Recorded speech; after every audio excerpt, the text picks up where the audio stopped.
Referral action form, no. Internal affairs case 21-2860. Is there a matrix of punishment for various infractions? You want to hear it again? I think we answered that, but if you have any elaboration. No, I mean, we have a matrix, but it is something that I'm not saying that it's broken or anything like that. I think it's where we need it to be.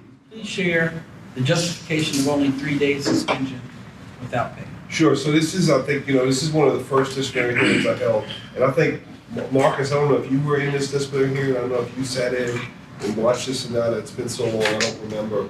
But Officer Reed, she came in, and she was the car that was not involved in the crash, and she came in, and I think was this the first case I handled, or it was one of the very first?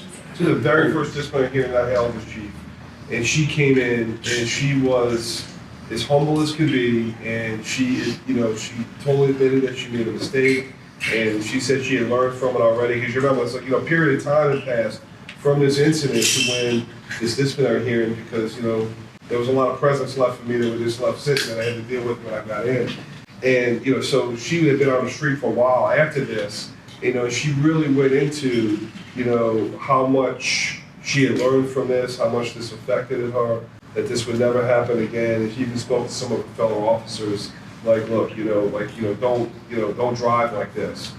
And it really impressed me how she responded to the hearing, and she was just really humble.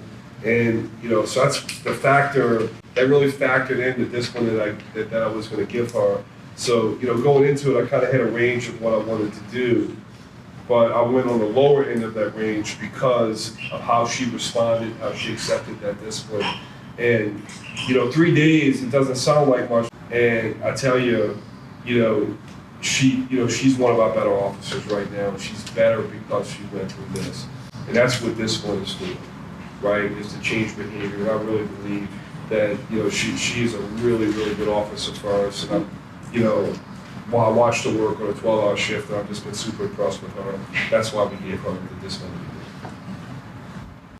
And why were the officers under review not charged by KPD with reckless driving when both officers claimed that they would potentially charge someone who was driving as fast as they were with reckless driving? So, why there was no criminal charges here? So this was investigated by the Highway Patrol.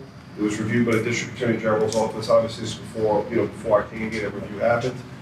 So I assume that's the same with the in-custody death officer about shooting the TBI, Tennessee Bureau of Work Studies. Thank you. This is more of a generalized question based on this. What is the amount of criminal referrals for KPD officers? I'm sorry, Like, for example, how many officers are referred for criminal charges based on the behavior and violations of these rules and policies and such? I can't give you a number, I can't give you a ratio. I know it does happen.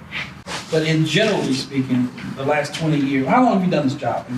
25. So 20 years, give you a 5-year buffer to catch up.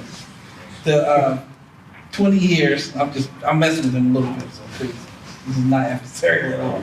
But the last 20 years, would you say, this is generally, and I'm not holding you to a number. I would say it's been more than 10. So since I've been here, since I've been chief here, I've been here now 8 months, seems like 8 years. Yes.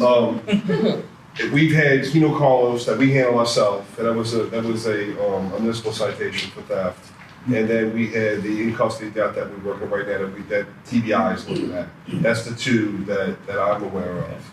There is, and I use this word loosely because it has a legal connotation, but I'm fear collusion when the TBI is investigating KPD with any accusations, but I know that there just has a general like, I know LaKenya. If I had to investigate LaKenya, I'm gonna look at her differently if I know her. And we've worked together over the course of years. That's my fear, and I'm just curious what the numbers are, and do they give any credence to my concerns? To simplify the process though, so with TBI or, I assume when THP does these investigations, what they're doing is they're collecting the facts and then presenting them to the District Attorney General's office for consideration.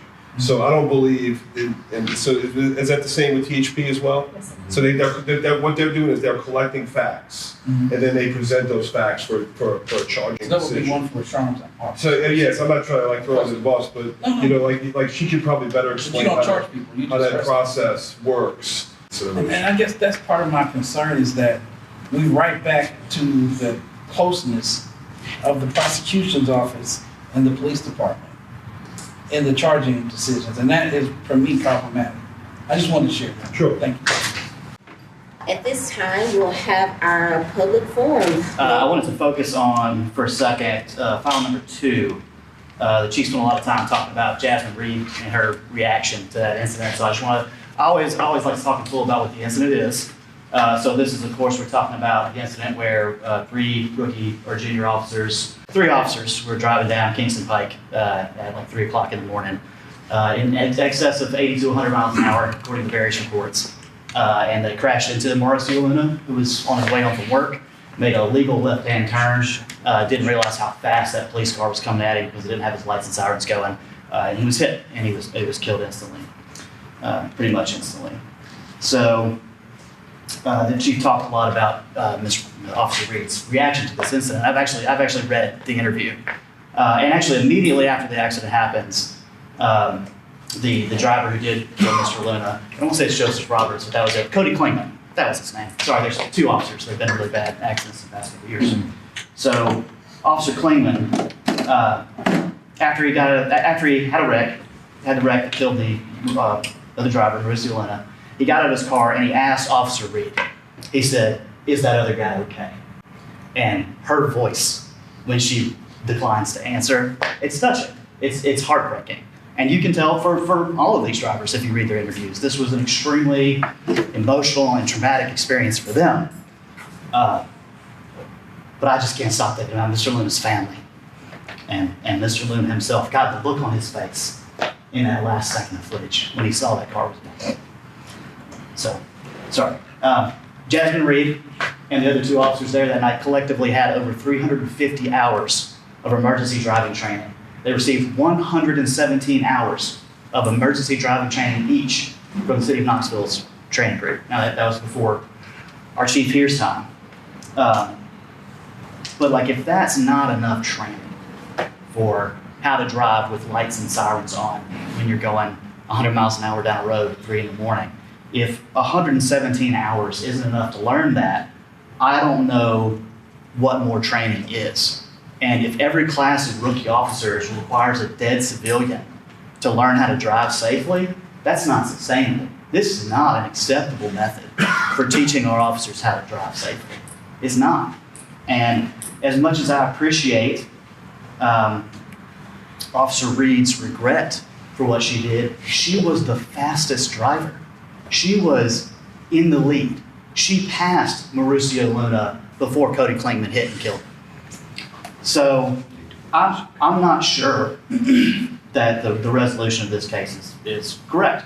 And I also understand that KPD is not in charge of charging the drivers and that it's THP, and they should have done it. And District Attorney Charmy Allen should have charged them. They all should have been charged with reckless driving at least and had to bear that on their record. But not only did they not get charged with anything, Cody Klingmann is eligible for rehire at any place they'll hire because he didn't get fired here. And I mentioned that last.